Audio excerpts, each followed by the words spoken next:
Chris Merritt.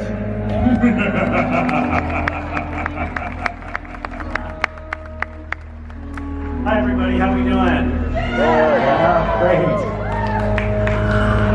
Very cool. So, I'm Chris Merritt. I work with Walt Disney Imagineering, and the Haunted Mansion is my all-time favorite dark ride attraction ever.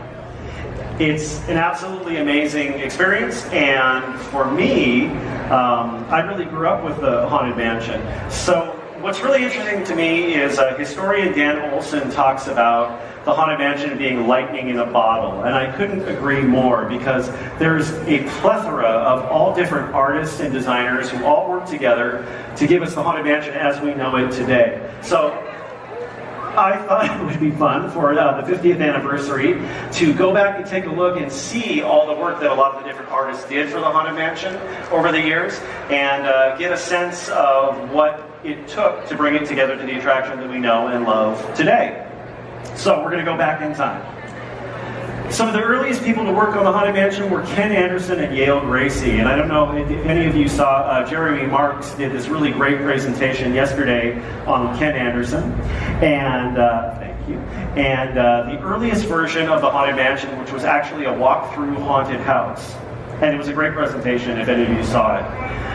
But even going back further than that, in late 51 or 1952, when they were designing Disneyland, Walt Disney had his artist Harper Goff do this illustration, and it was while he was designing Main Street, USA. And there was actually a haunted house that was planned for Main Street. Now, while they didn't actually build a haunted house on Main Street, the idea never left Walt Disney's mind.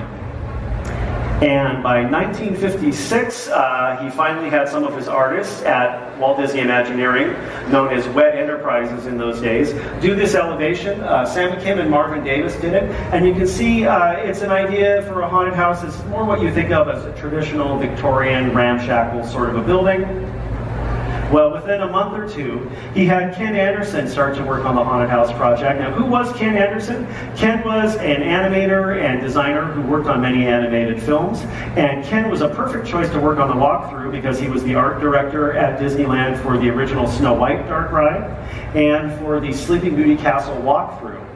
So he set Ken and Bill Cottrell loose, and in early 1957, they started working on script treatments. And you can see here it's called a haunted house. It's not called a haunted mansion yet.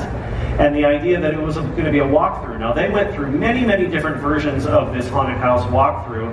I'm only going to take you through a couple of them. But these are early notes by Ken Anderson and Bill Cottrell and little story sketches. And the very first idea that Ken and Bill came up with, it's something that I call the Captain Gore and Priscilla walkthrough. So who's this delightful gentleman right here on the right? That is Captain Bartholomew Gore and his young bride Priscilla. And the idea is that you were taking a tour of an old house that they used to live in, given you through by their butler Beauregard. So if you notice in the Haunted Mansion today, they still wear butler's uniforms as they take you through. And this portrait would come to life and look at you and react. And the idea is that he was a famous sea captain, and he took his young bride to his old house in New Orleans, and they lived there together. But as you worked your way through the haunted house walkthrough, you came to a room where you saw Priscilla as a ghost in a rocking chair, which is something we have in the ballroom today, giving you the story of how she suspected something about her husband, and she thought something was a little off, and there was this forbidden trunk. Well, she got into the trunk and found his treasure and found out actually that he was a murderous pirate. And so what did he do? Well, he killed his young bride. So, after killing his young bride, she ends up haunting him for the rest of his days, basically driving him to the brink of insanity. He can't sleep, he starts taking dueling pistols to bed with them. These are all scenes that you would see as you walk through the haunted house. Eventually she drives him so mad with haunting him that he ends up killing himself, hanging himself from the rafters, which is something we see in the Haunted Mansion today. And there was a big penultimate scene where you look out over the bayou. There was a grandfather clock. That makes it to the Haunted Mansion today. And then as you left the haunted house walkthrough, you went out through the family graveyard, and there was a well that was filled with bubbling blood-red water. So this is not exactly your family-friendly Disney version of the Haunted Mansion. Now, over the summer of 1957, Bill and Ken kept working on their haunted house idea, and one of the other ideas they had, there were a lot of different ideas, but one that's really funny is they gave the butler a ghost gun to zap and trap the ghosts, and they actually have this ghost containment system that you went into a hallway and you looked into a two-way mirror, and when the lights came on, you saw the ghost trapped inside. So that sounds familiar, right? Also, Ken came up with an idea for an insane, brute manservant known as Harry the Arm, who would pop out of trapdoors and hidden compartments and try and attack your guide at various times, stabbing him or attacking him. They were trying all kinds of things, and Ken even brought in Universal monsters like Frankenstein's monster into the mix. Well, early in the following year, Sam McKim did this beautiful layout for Walt Disney showing the earliest version of New Orleans Square. And in New Orleans Square, there were all sorts of food and beverage and retail ideas. And there was an early version of Pirates of the Caribbean when it was a walk-through wax museum. And of course, they kept the haunted house idea. And you can see Sam McKim has extended the show building here to the end. This is really cool. So when Ken Anderson was doing little tests of the haunted house walkthrough, he actually made some little models. And one of the things that was found in Ken's house when he passed away were these acetates. Now, acetates are old records, and what Ken did was he went back to old Walt Disney Silly Symphony shorts, cartoons, and took the audio from them and put them on these acetates, and he would play them alongside while he demoed his ideas for the haunted house. Here's a little taste of it.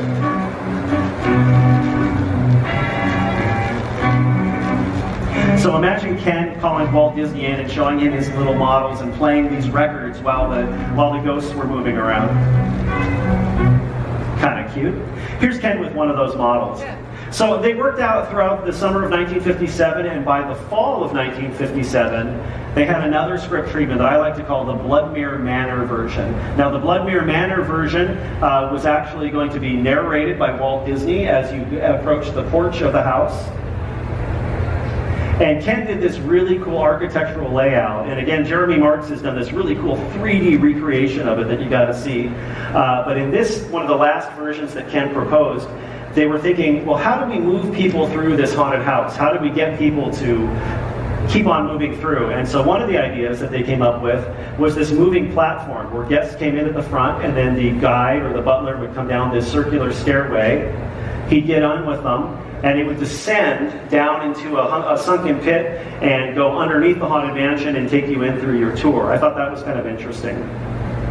You also came into a portrait gallery where you would learn of a ghost called the Lonesome Ghost who liked people and was friendly with people, and he would be talking to you into this Peter Lorre type of voice.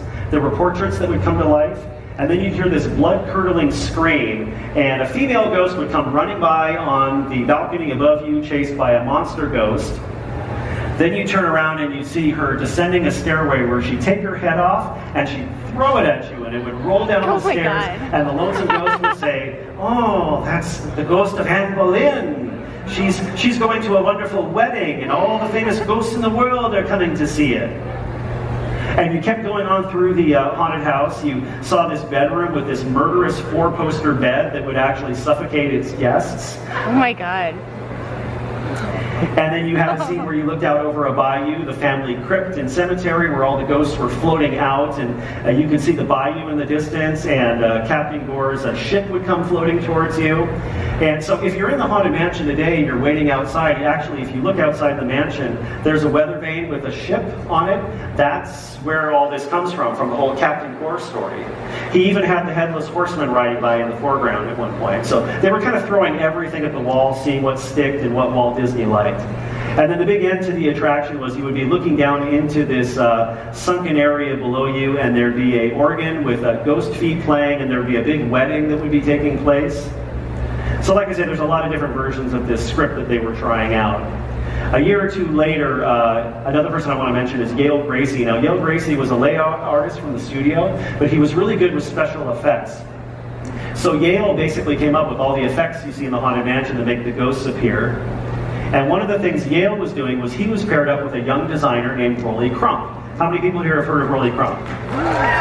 Great designer, absolutely phenomenal.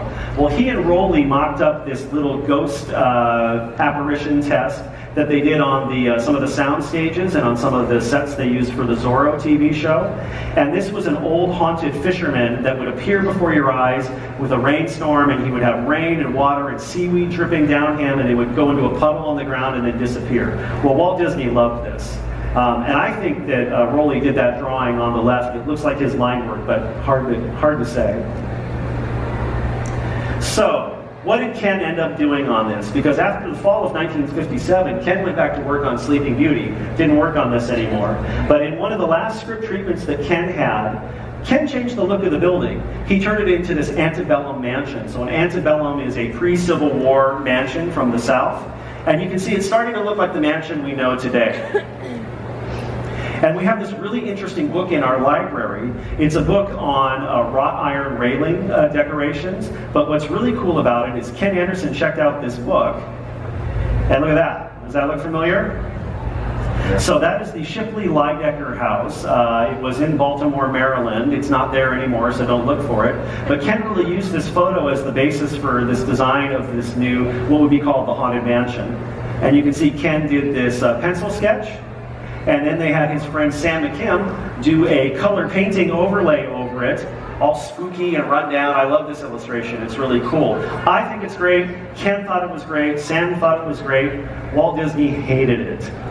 He said, that's not what I want at all. He said, I don't want some rundown building in Disneyland. I want all the houses to be beautiful and look like they're well kept for and manicured. You guys can do whatever you want on the inside, but you can't make it look run down on the outside like this. So some other artists went to work and did a very clean, stately version of the Haunted Mansion. And this is a pretty rare color photo from January of '63 where they put the shell of the Haunted Mansion over to hide the elevator systems that take you down below in the stretching portraits. This is really cool. I'm sorry, I'm going to get really nerdy with you guys. But this is a plan view. It might have been done by Marvin Davis or Carol Clark, we're not sure. But they took Ken Anderson's walkthrough version of the haunted house, and they shoved it into the show building for the Haunted Mansion. And they were going to mirror it on each side. And so you were going to walk through and see all these little scenes, wrap around the side, and then come out and find your way through a maze of tombstones in the family graveyard at the end of the attraction. That clearly never happened. And another thing that's really weird that never happened is there was this project in St. Louis. Believe it or not, Walt wanted to build an indoor Disneyland in St. Louis. And there were a lot of plans and blueprints and drawings for it. Imagine a 3-story building with Disneyland attractions in them. And of course, as part of this, he had designed a haunted mansion. So by now, the antebellum Southern Mansion look is really taking shape and it's following through. There's kind of a spooky guide there on the balcony. I don't know if you can see him. And this next piece of artwork is by Dwayne Alt.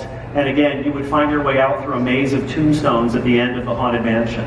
Well, the St. Louis attraction, basically theme park in a box, never came to be. But everyone else kept working on it in Glendale. And again, I mentioned Rolly Crump before. So Rolly Crump was working in the model shop, and he told me, he said, you know, I really didn't like all these other ideas all the other designers were coming up with. He said, I just thought it was the same old thing. We need to do something really different. And so Rolly came up with this idea. He said, I'm going to stop drinking coffee and reading newspapers and design something really different. He called it the Museum of the Weird. And it was going to be part of the Haunted Mansion when it originally opened. And what was the Museum of the Weird? Well, the Museum of the Weird, it's very, very strange. Here's Rolly with some of the sculptures and the maquettes that he and Jack Fergus did in the model shop. And Rolly was really inspired by Jean Cocteau's 1946 film version of Beauty and the Beast. And it had all kinds of strange things in it, and especially these arms, these human arms holding candelabras. And you can see that that design made it into the exit of the Haunted Mansion when you get off the attraction today. So let's take a look and see what Walt had to say about the Museum of the Weird. Hello. I want you to meet Julie Reed. She is Miss Disneyland Centennial. This is Roland Crump, who for the project here is sort of acting as the interior decorator of a house of illusion, what do we call it? Museum of the Weird. Museum of the Weird. Can you tell her about some of these things? These are going to be collected from all over the world, supposedly, and we're going to have man-eating plants, and we're going to have a coffin clock here that we're working on right now. We have a gypsy cart that comes to life with ghosts inside of it. We have a candle man. These are just things that are collected from all over the world, just the weirdest things we could find. Yeah, we're also collecting real ghosts to bring in. You believe in ghosts, don't you, Jim? No. You don't? Not really. Well, let me take you over here and convince you that they do exist. You peek right in this little thing here, and then you tell me what you see. Now peek in there. What do you see? Organ. What's going on? It's playing. Yes, well, A ghost. a ghost is playing, sure. What kind of ghost? A skeleton ghost. Yeah, well, we have all kinds of ghosts, you know. Okay, now you believe, I hope. Huh? Have to. I'll come right over here and I'll show you. So, we're going to go back one. Oh, no, I didn't go too far. Good. So what was in the Museum of the Weird? Well, the Museum of the Weird you would actually experience when you got off the Haunted Mansion, and there'd be a little side gallery, and you could go into these displays where there'd be little niches and vaults and little areas with strange displays. You can see Rolly Crump was not afraid of color, right? And there just was all this strange stuff that you would see that Rolly did. Oh, this is Rolly's desk at 800 Sonora, and 800 Sonora is this little small building we still have on the property in Glendale today, where the entire model shop used to be. And these are Rolly's sketches for the Museum of the Weird, and he came in one morning at 6 a.m. and found Walt Disney sitting at his desk, and he said, Rolly, he was still wearing the same clothes from yesterday. He said, Rolly, you kept me up all night. These drawings are so strange. And he said, oh, I'm sorry, Walt. And he said, no, that's okay. We're going to do this, and we're going to call it the Museum of the Weird.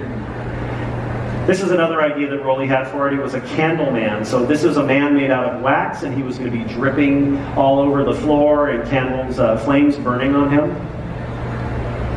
You also saw a chair that would talk to you and come to life. And this is kind of interesting. So Rolly designed this man-eating plant.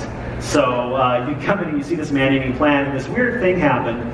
When it came time to design the wallpaper for the Haunted Mansion, Claude Coates was in charge of that. And he went ahead and had Tanya Norris draw up this wallpaper, but he used Rolly's man-eating plant as a design. And Rolly was a little put out because he said, well, he changed my design so much. But if you compare the two, you can kind of see where the eyes are pointy like that. And then to confuse things even more, here's the maquette in the back in the white of the man-eating plant that Jack Fergus did. And then see that green guy in the front there? I asked Rolly, I said, what's the little green guy in the front? He goes, oh, that's a baby man-eating plant. Would have been strange.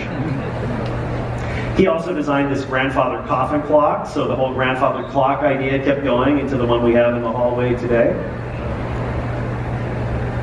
And then Rolly was really interested in gypsy carts and gypsy wagons. Rolly actually had relatives that were gypsies in Eastern Europe.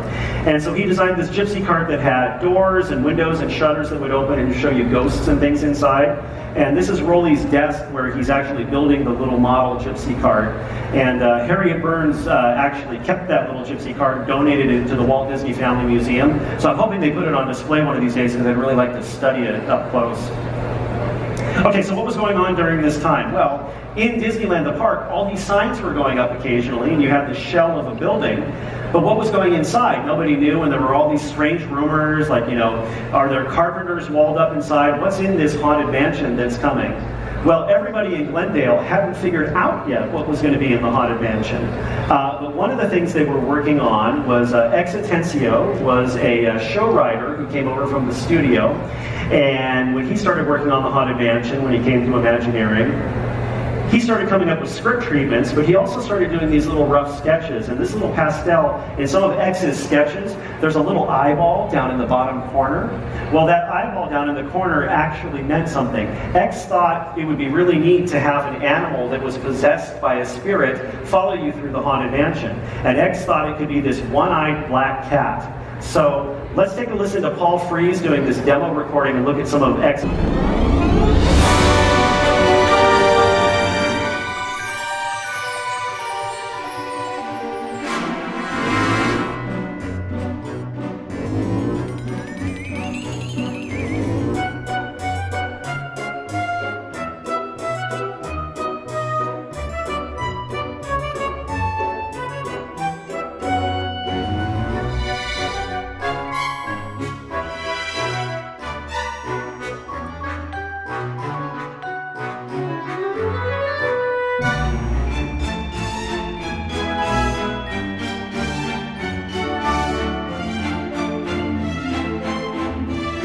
cut is when Mark Davis got a hold of the Haunted Mansion. He saw Ken Anderson's early sketch with this crow, or this raven, and he decided to turn the raven into the mascot of the Haunted Mansion. So I love these designs. Mark said he really liked him as a character, and the original idea for the mansion, of course, the raven does follow you all the way through the mansion, but the raven was actually going to talk to you all along the way in the various scenes. And so one of the scenes that the raven was cut from, he was actually in the stretching portrait room for a time, and he was going to be perched on a bookcase. And after the person hangs himself, this is the deleted audio from the raven from that scene. He chose the carriage. So that all got cut, but the raven kept on, so you still see the raven in the mansion today. This is someone I love and I want to talk about for a minute. This lady's name is Dorothea Redmond. She's an amazing artist and designer. She worked on many major motion picture films in the 40s and 50s, including Gone with the Wind. And Walt called her in to work on New Orleans Square and the Haunted Mansion as part of it. And these are these really beautiful watercolors that I don't think have been shown very often before that Dorothea did. I think this would have been the area right before where you get on what becomes the Doom buggies. She also did an early design of the seance room, and on the right there you can see this is Dorothea's watercolor showing how an endless hallway might look. And when you see the endless hallway in the mansion today, you can see it's very similar to how Dorothea designed it. She was an amazing designer. Another thing that's really interesting is for a hot minute, Claude Coates talked about the Haunted Mansion being a boat ride as opposed to a Doom buggies ride. And so Dorothea did these watercolors showing kind of watery areas in the basement of the mansion. So that was an idea they explored, but it didn't last too long. And I really like this illustration she did. It's really creepy. Zoom in for a second. Those eyeballs on the back wall, I don't know what's going on there, and then I think that's an allusion to the bride coming down that stairway. But it's really, there's something disturbing about it. I love it. It's a beautiful illustration. We'll get back to the bride in a minute. So let's talk about Mark Davis and Claude Coates. How much do we love Mark Davis and Claude Coates?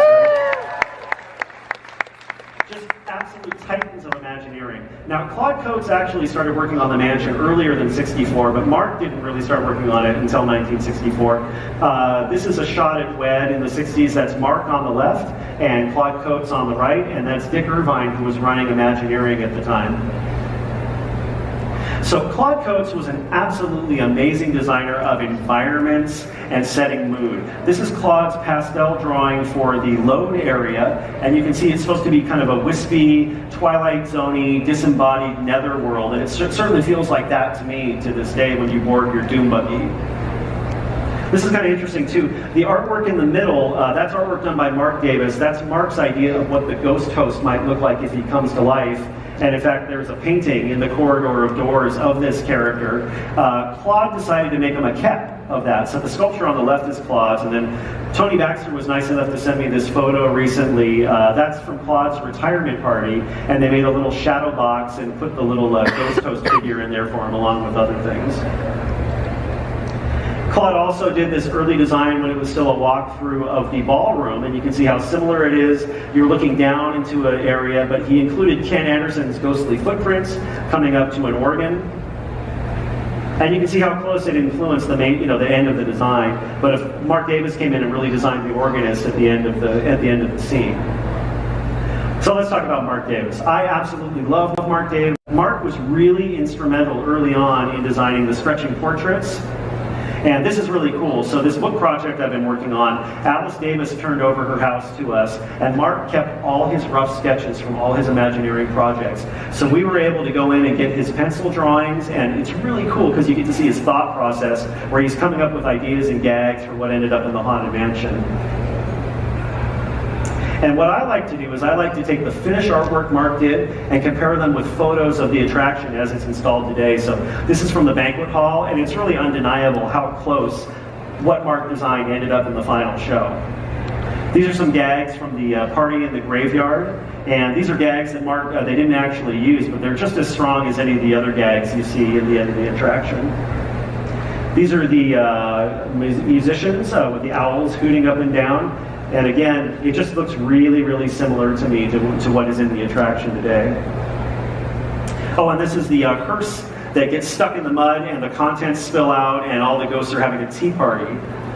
But again, they staged it almost exactly like Mark designed it. So he was really a master of staging and character design. And of course, who doesn't love the hitchhiking ghosts, right? There's so much that's iconic in this attraction, but especially the hitchhiking ghost. Now this is interesting because the ghost in the middle, sometimes we call him Ezra, and he's kind of a 1930s bedsheet spook, and they didn't really sculpt him that way. Blake Gibson actually used the head of another ghost for Ezra, so when you go through and look at him, you're actually looking at the head of another ghost. Well, who was that other ghost? That other ghost was the most elusive ghost of all. Let's find out about him. As they turned to run out of the door, another ghostly manifestation appeared and blocked their way. He was a cloaked figure with an evil, grinning face. A hatbox hung from his hand. With each beat of his bride's heart, his head disappeared from his body and appeared in the hatbox.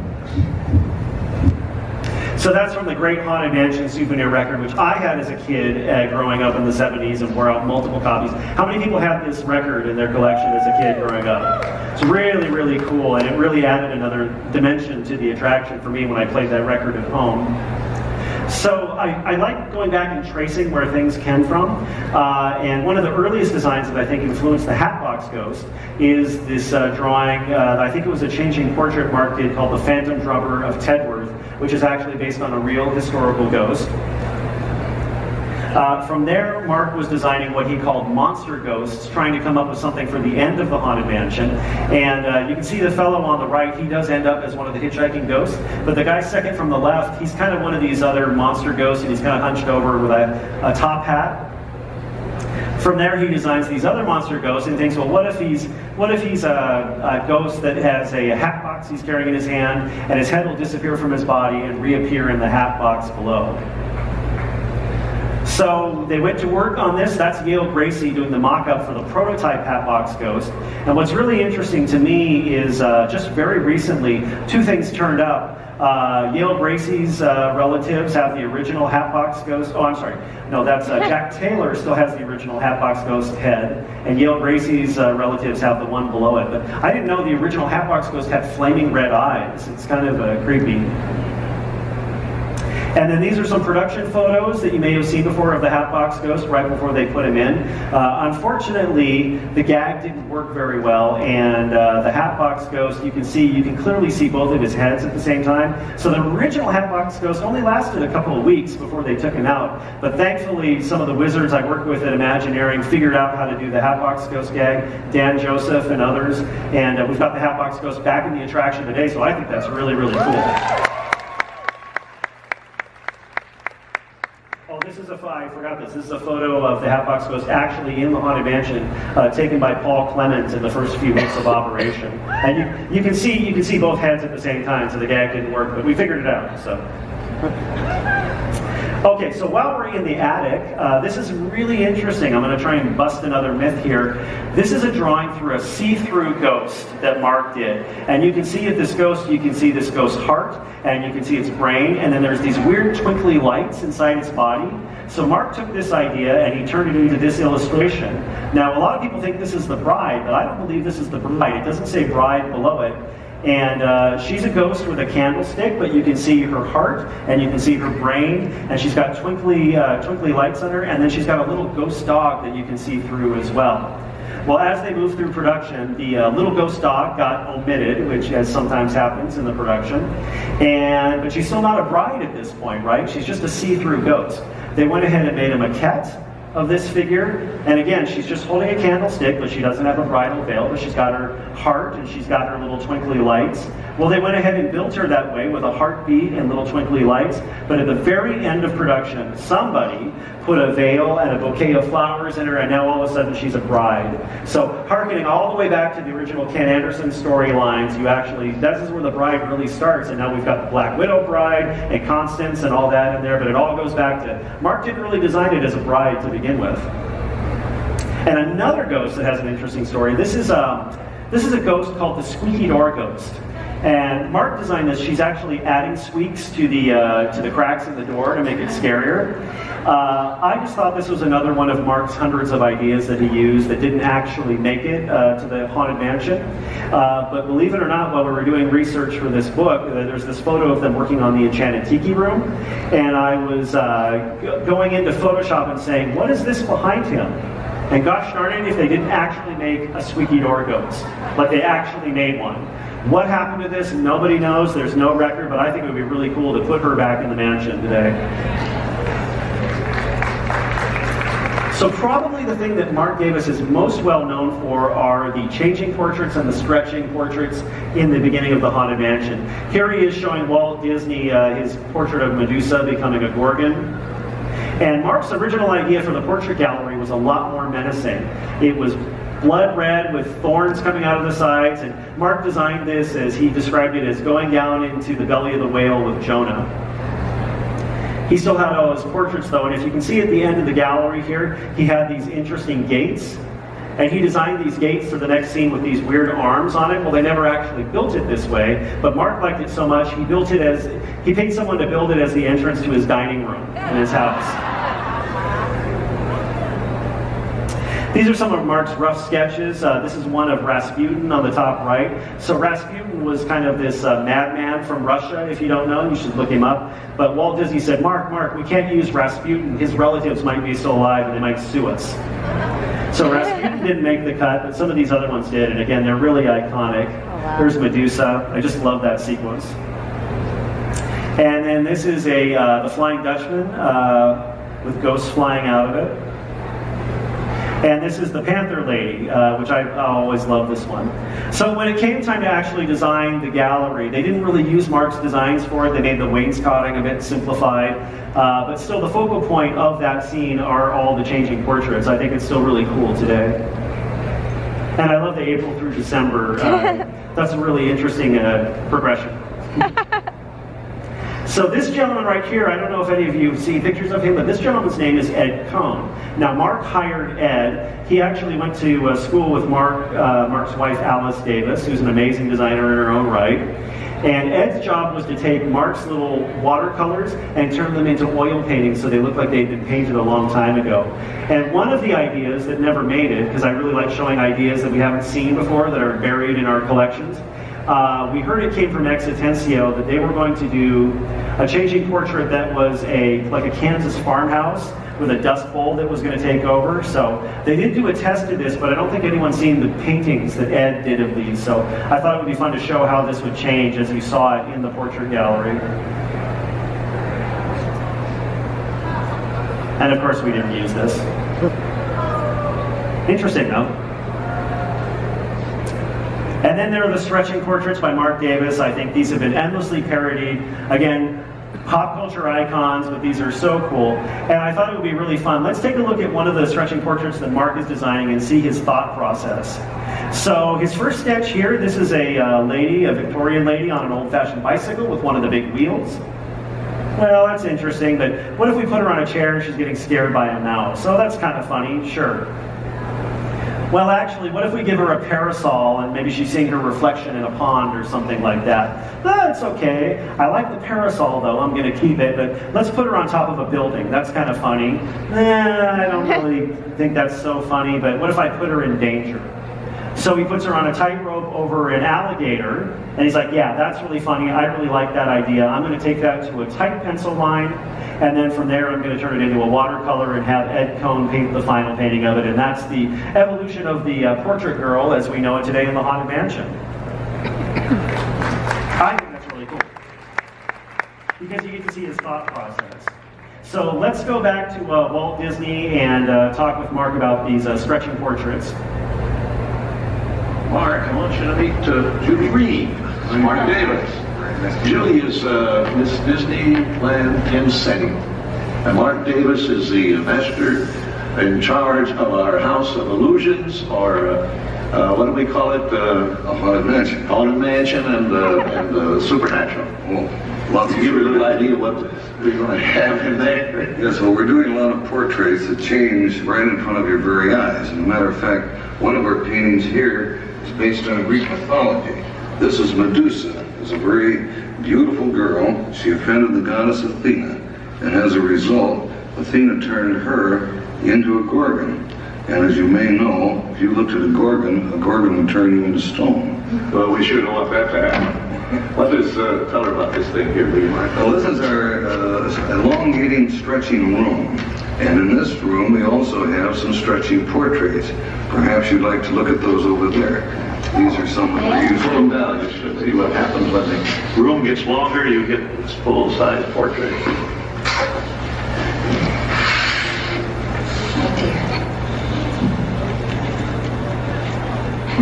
This is my favorite here. Oh, come on, let me get a picture here. Another picture right about there. That's it. You seen enough? You want to see some more? We got a lot of stuff. Well, let's see some more. I think we better get out of here. I think we're being watched anyway. Good idea. I love that. Walt is clearly riffing. I think they only got one take out of it on that. So as we wrap up, I wanted to mention our Walt Disney Imagineering art collections.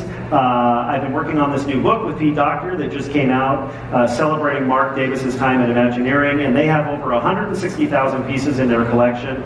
They're responsible for archiving and taking care of, and it's just an amazing thing to go back in this vault and see all the original artwork that really inspired like what we've done today. So the preservation is really important. I mean, they're iconic artifacts of our company's history. And it turned into this 2-volume coffee table book. I'm so sorry it's sold out at the expo today, but you can still order it in lots of other places. It'll be released worldwide on September 3rd.